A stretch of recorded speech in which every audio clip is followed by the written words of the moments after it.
Welcome into another edition of The Session with Londa and David. My name is David Austin. I'm Londa Sherwood Austin. Welcome back. I'm super excited to be here today, and I know I start off every single program saying those exact same words. But it's the truth. Yes, and I am super excited to be here today because you are wearing such a cute outfit. I love it. It's Happy Floral Dress Day. With red shoes. Red they are shoes. super hot high-heeled shoes. I like them. I like it a lot. And tell everybody why you're wearing this outfit today. I know you like it, and it's your birthday. Yay! So it's your birthday outfit. This is the super special 53rd Anniversary of Life edition of this program, The Session with Londa and David. And if you didn't understand what I just said, it's my 53rd birthday. Probably everybody got it. The 53rd Anniversary of Life? Yeah. Is it the 52nd Anniversary of Life? Because I don't the first know. one doesn't. I don't know how any of that works. People talk about that. But I am officially 53 today, and that's kind of fun for me. You're catching up. Yeah. Yep. I've gotten calls from some of the kids. I got calls from my dad, and he and Donna sang happy birthday to me over the phone on a voice message. It was just lovely. That's I'm having great. a wonderful day so far. Good. And I'm super excited about where the day is going to go. It's going to be fun. And that leads me into this program. What are we talking about today, Londa? Your guess is as good as mine. Well, okay. You That's say funny. that. You set up the program, so I typically kind of set up the format of discussion. And today, this morning, some people plan further ahead than we do. No. This morning, I said, I don't have room for this today. You're going to need to do this because we had some stuff in the business that I was dealing with this morning that's fully my fault. Some documentation that I missed and overlooked. And so I've been scrambling this morning trying to get a file together. And then I shame myself because I didn't have it together. And anyway, we're not here. This isn't therapy. This isn't Londa's therapy. That is interesting to talk about because most people don't know what goes into a real estate file. Most people don't know. And as a guy who's been a lender for over 20 years, I know what has to be in a file for a lender. Yeah. And typically it's different than what has to go into a file for a realtor. And then both of those are a little bit different for what has to go in title and escrow's file. Right. So it's interesting. It is interesting. And one of the questions that we got for this podcast from a listener is, what is escrow? The quote is actually, the question we got is, what the hell is an escrow? And I think that's a great way to ask that because, what? Most people don't know. So what's your definition of escrow? Well, it depends, right? Because in the lending world, an escrow account is what pays your taxes and insurance and often mortgage insurance throughout the life of your loan. And an escrow account is different than the escrow process. Does that make sense? Yeah.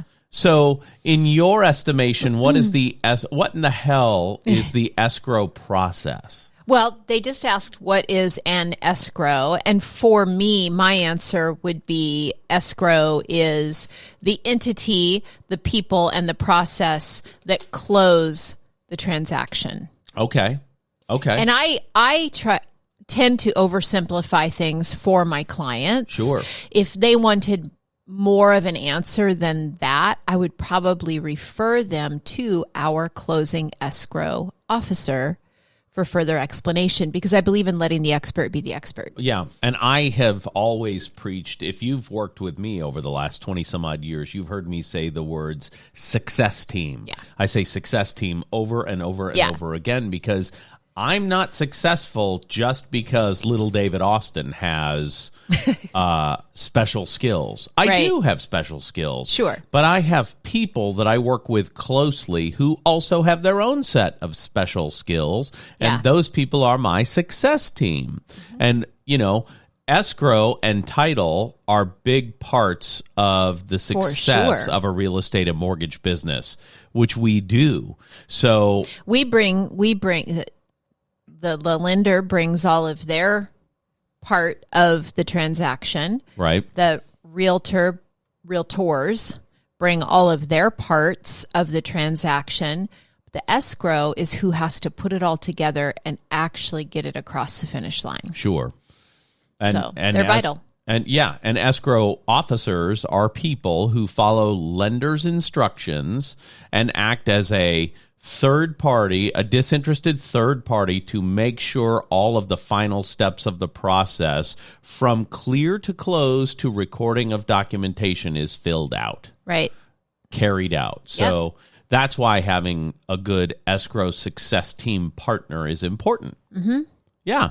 So there you go. That's in a nutshell, super quickly, what escrow is. And in the end, they're the ones who make sure the transaction is recorded with the county and you get your keys. That's exactly right. Or give over your keys, one of the two. And if you work with a different realtor and or lender team, they may be the last person to see your customer as well, or your client, because they are at the closing. Yeah. A lot of lenders and realtors don't go to their closings. They should, because that's correct, because that's a celebration with the client. It's funny because you go because it's a celebration. I go to make sure if there's a hiccup, I'm there with all the documentation, if there's a question, I'm there to make sure just everything goes smoothly. And if there's any hiccup or question, I'm there to answer the question and, help smooth it out to the finish line. Right. And by the time you get to the closing table, in my opinion, all of the questions should have already been answered. Typically they are, but every once in a while, a client will have a question as they're going through their closing documents. Sure. And in the past, have had to answer a lot of those questions. I've refined my success team to where now I don't have to answer those questions. My escrow officer is very adept at answering those. Yeah. So there you go.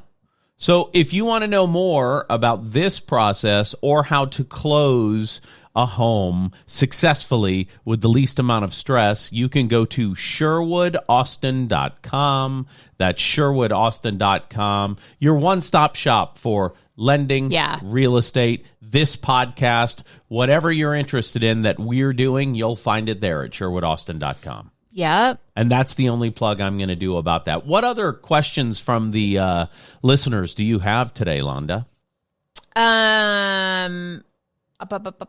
Well, I think... And I haven't reviewed these, so this is fun for me. Well, there's a lot of them. I don't know which one to choose. I don't care. Okay. What is earnest money? Well, that's an easy question. Earnest money is the skin in the game that you have when you write an offer to buy property that in most cases is fully refundable. In most cases. If you terminate for a contractual reason. Correct. You probably will get your earnest money back. But typically it's 1% of the purchase price or whatever's agreed upon. It's a negotiation, really. Mm-hmm. It can be any number, but it's money that is live in the deal that's deposited in escrow, which is an account for you in this transaction and for the seller that other people don't have access to. And when the deal closes, that's live money in the deal. Right. So that's what... Is earnest money required in Washington State? Earnest money is never required in Washington State. Correct. Some people require it, like builders here's a curveball. Some builders require a non-refundable builder deposit. That's different than escrow. A non-refundable builder deposit is just that, non-refundable. So if you walk away from new construction and you've given them a non-refundable builder deposit, it's up to the builder whether or not they want to refund that money. Right. They can, but they don't have to by the terms of that contract. And there's a little clause in the purchase and sale agreement that has to do with earnest money and how it is to be distributed. I don't know where that went, and I can't get it back. Hey, there it is. How it is to be distributed if someone terminates the contract, even if it is a contractual reason, or I'm sorry,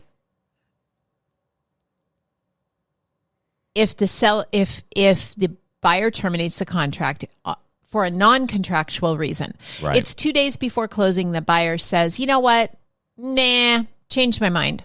I don't want this after all." Or my daughter's decided she doesn't want to move into the house matter. I'm buying for her. That'll be a second home. Doesn't matter I'm not going to what move the reason forward. is, but it's not a contractual Right. reason. For example, you're not terminating based on the inspection, right?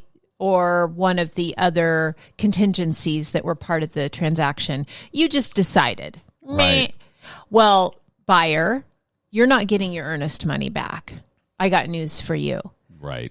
And in the contract, it may stipulate in the listing agreement or somewhere in the purchase and sale agreement that earnest money is going to either go directly to seller. It may be split between seller's brokerage and seller. There's a lot of different scenarios that could happen, but Sure. yeah. But buyer, you're not getting that back if you just, never mind. So there you go. Unless there is a contingency in your financing addendum that says if you don't live in the home, you can't get financed. And if they say to the lender, I am not going to live in that home, then they could. Contractual reason. Right. There you go. Yeah. There you go. So that's earnest money. We probably made it more complicated. Yeah, but the good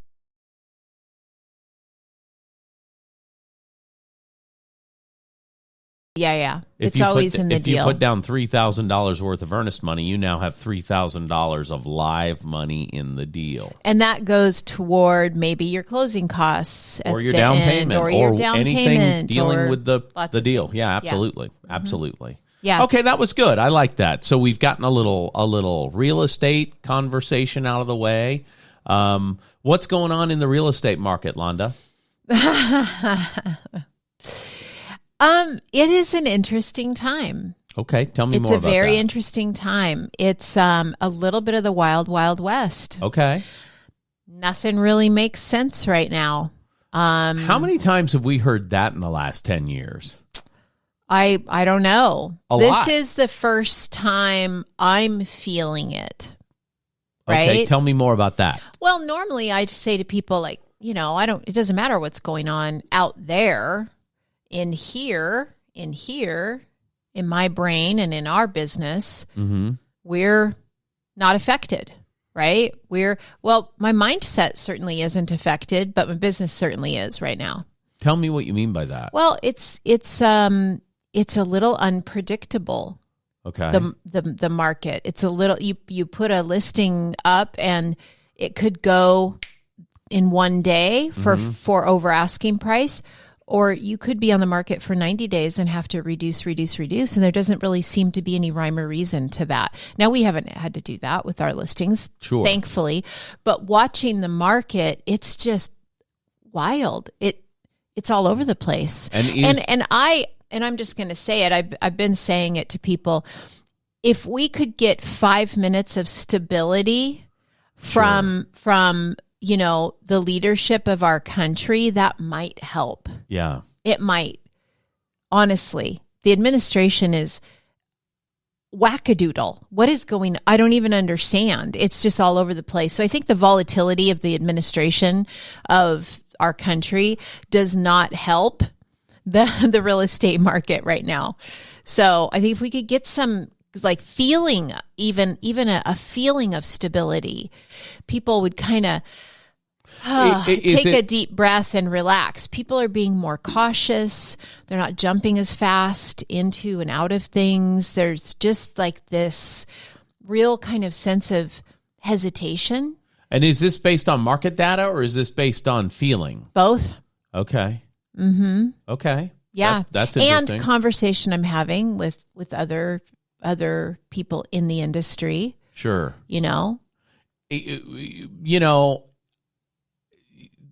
There's been talk this week about reopening the trade conversations with China, right? Okay. The Trump administration and Xi Jinping's administration are now talking again about it. They reopened that dialogue yesterday. Okay. That could have major things happen in the market, and it could not. Yeah, that's what I'm saying. That's actually and how the media has example. been approaching the talk about these tariffs has not come to pass. The media has been talking doom and gloom about how we're going to see inflation dramatically go up. The last CPI, it went down. Yeah.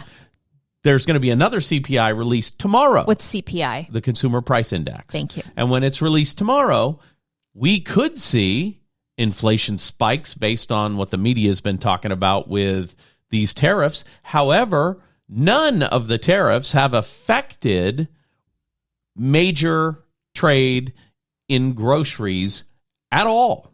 None of them, because they've excluded fresh food. So we're hearing a lot of scary things in the media. And just to be clear, I'm not hearing a lot of scary things in the media because I purposefully don't listen to a lot of media. Sure. But the world And is certainly hearing not a lot of mainstream. scary things in the media. But a lot of the things that are actually going on are different than what we're hearing in the media. Yeah. Like, we're not hearing positive reports about conversations between China and the U.S. Right. We're not hearing positive reports about wars that are going on overseas. We're only hearing the terrible, scary things. And Right. I don't understand that. Well, that's what sells. I mean, that's what gets your attention and makes you tune in, I guess. I don't know. Or a tweet. You're the only person I know who still watches mainstream media. Well, I watch even. I watch it all. I watch all the media because I'm interested in it. And as kind of a media critic, I follow all kinds of different things. So I see all kinds of stuff.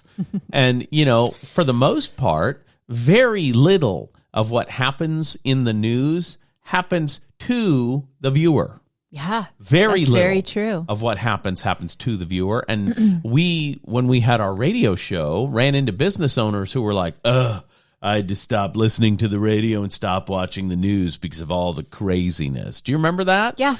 And some people not being aware of what's happening in the media are much happier.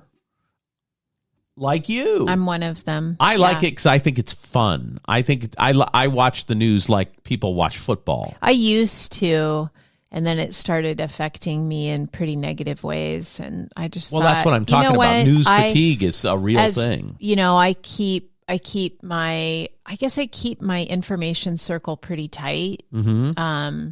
Not because I don't want to be aware. I feel like I'm pretty aware, even though I keep it small. But I keep it small to protect my own mindset, so that when I am talking to people, I can be an encouragement, right? Yeah. So like I was saying earlier, I've talked with a lot of realtors over the last couple of weeks, pretty high level, high producing realtors.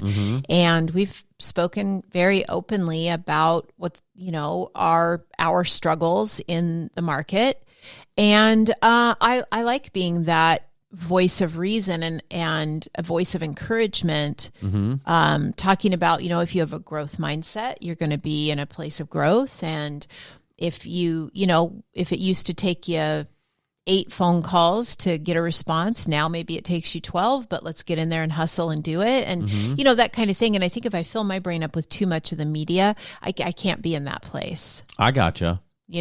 Sure. Yeah. I think people who are doing well right now, and I think we're doing a lot better than great. You're making it sound. I know right? we're doing very well, and I'm very thankful and grateful. We do have room for, a little bit more in the system. So sure, but give us a call. but to me, when you're in a growth mode, trends don't matter, right? Yeah. If you're growing your business, trends don't affect you. Right. If you've been doing it the same way for the last 20 years, you're feeling a difference. You're feeling a shift. So I think the key is if you're in a dynamic market, being dynamic is important, because if you're set in your ways in a dynamic market, you will fall behind and go away like a dinosaur.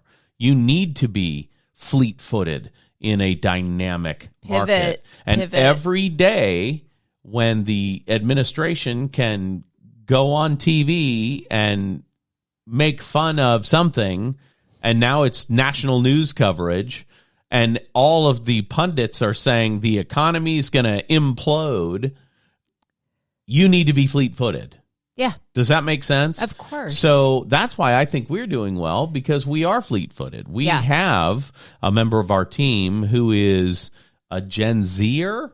You're talking a lot lately about the difference in the generations and how diversity in a workspace can create synergy that is cool. Yeah. Each generation, in my opinion, right, based on my research, each generation has a superpower and a kryptonite. Okay. And I won't go into that. Well, you can, though. This is a long format program. You can talk about whatever you want. I don't want to, because I'm kind of saving it. I applied for a speaking gig on that topic, and I'm hoping to get it. I haven't heard back from them yet. We'll see. If I don't get it, I'll just share it here. I'll just share whatever platform I have. But I do think if you have a multi-generational team, you have an incredible advantage over everybody else. But only if you choose to see, nurture, and utilize each generation's superpowers. Okay. And make each person aware of the other person's kryptonite so that it doesn't paralyze the whole team. So what we're saying in really fun terms is generational perspective is important. Absolutely. And considering it, regardless of what the end source, the end product is important, considering every generational mindset. And it's interesting, important. In what we do, we don't have a particular generation that's kind of moving our market. Right. We don't. We've got all unless there's different data that I don't know about, and if there is, please let me know, because I'm such a data nerd. I love that. But I don't think we have one particular generation moving our market right now. We've got people of all ages. And I think maybe it's because if you have a need to buy or sell, you buy and sell. Well, and that's exactly what we talked about a couple of years ago, and we've mentioned it here on the program. We were giving a talk right after the rates doubled. They went from 3.25% to 6.5%. Ouch! In 3 weeks. Yeah. That happened, right? Yeah. Was that 2022? I'm not sure when it was, but that happened. And we were here talking February-ish. Yep. We were talking to a group of realtors and a handful of lenders. Yeah. About 50 people total. Yeah. About being fleet-footed in the marketplace. Yeah. And one person raised his hand, and I'll never forget it, and he said, how do we convince our buyers now's the right time to buy? And it's as though we put him in the audience so that we could make a point, and at the exact same time, the two of us said, You don't. And that's because you don't. Yeah. Your job as a salesperson, anyone's job as a salesperson, is to help people go from one point to the next point. Get them from where they are to where they need to be. If you're selling shoes and someone comes in with a pair of Adidas with a hole in the bottom and says, I need a new pair of shoes because my foot gets wet every time I step in a mud puddle, you don't say, well, now's not the right time to buy shoes because they had a rubber plant in Manila explode last week, so the price of soles is going up. You know what I mean? You say, holy cow, there's new Adidas right over here. That's what you say. Well, tell me more about what you're looking for. That's exactly right. What do you use these shoes for? Are they daily shoes? Are they special shoes for some particular activity? Yeah, I start asking more and better questions. So what I think that professional salespeople, regardless of what you sell, I don't care if you sell French fries to Arby's, or if you sell multi-million-dollar homes to jet setters. I don't care what you sell. Your job is to solve the problem and get the person here from point A over here to point B. And if that's what you're doing, market conditions don't matter. Right. The individual that's in front of you's conditions matter. Right. Right? I had a call from a potential customer who wanted me to talk to them about interest rates. That's what they wanted to talk about. That's what I was told they wanted to talk about. Okay. When I got into the conversation with this person, what they really wanted to talk about, and I said, no, I don't want to send you interest rates. I want to have a conversation with you to know what your goals are. Mm-hmm. And this person said to me, you know what? The interest rate is less important to me than putting 20% down on a jumbo loan. Well, had I not had a conversation with this person, I would have never known that they may be more interested in finding a jumbo loan that allows less than 20% down so that they can instead put some of their money into paying down some debts so they can have better cash flow monthly. Right. Do you know what I mean? So that's what I say. Market conditions, which are interest rates, are not as important as the person's condition and what they want to accomplish. That's really good. Do you see what I mean? And so focus not on whether Donald Trump is offending the leader of China and what that's going to do to interest rates. Focus more on what the person sitting right in front of you needs, requires, and hopes for, and solve that problem, because that's what's important. Yeah. Market conditions aren't important. Helping people is important. Yeah. I don't mean to be preachy. I apologize. But it's my birthday and I'm allowed to. Yeah, I love that. Actually, I was on a real estate podcast recently. I was invited to come on and talk, and what a great thing. It was so much fun, and I loved doing it and felt really special and honored to be asked, you know. But one of the things I talked about is just being grateful. Like, just listen, the fact that you even got to have that conversation is what, like a 1 to 4 billion chance? I mean, I don't know what it is, but I the fact that we're even on this planet, that we were even born, right. What are the odds right. that we were born and we're here today, and fostering kind of that sense of gratitude about all of it, instead of doom and gloom and, you know, whatever's going on out there. What's going on in here has kind of always been my most important thing. I'm fighting my own demons all the time anyway. And so just focusing on that. Okay. The fact that even the fact that I get to sit here across the table from you and talk about things that we love, and somebody listens to it. I mean, what do I have to complain about? What a life. What a life. Yes, and it is pretty good. You know, that I got to get up, and I think this is helping someone who's listening. So I'm just going to continue in this stream of consciousness. Sure. I think we have a friend listening right now who needs to hear this. So the fact that I got to wake up this morning next to you and bring you a birthday coffee, you know, and it makes me remember the day that I thought, I don't think I want to wake up another morning without you by my side. Mm-hmm. You know, and just I'm overwhelmed with the gratitude. I feel like, you know, today's your birthday, and I'm so grateful that you were born. And I do feel like, I know you had a lot of life before me, and you'll have life after me or whatever, but I do feel like, and I know it's crazy, but I feel like you were born for this moment, for me, just for me. And that might be silly or selfish or whatever. I think it's beautiful. But I'm going to sit in that space instead of reading all of, you know, the tweets or the threads between Elon and Donald. Like, it's crazy. I wonder what's really going on. And well, that's what I said to you. Like, what? We've seen this happen for the last 10 years.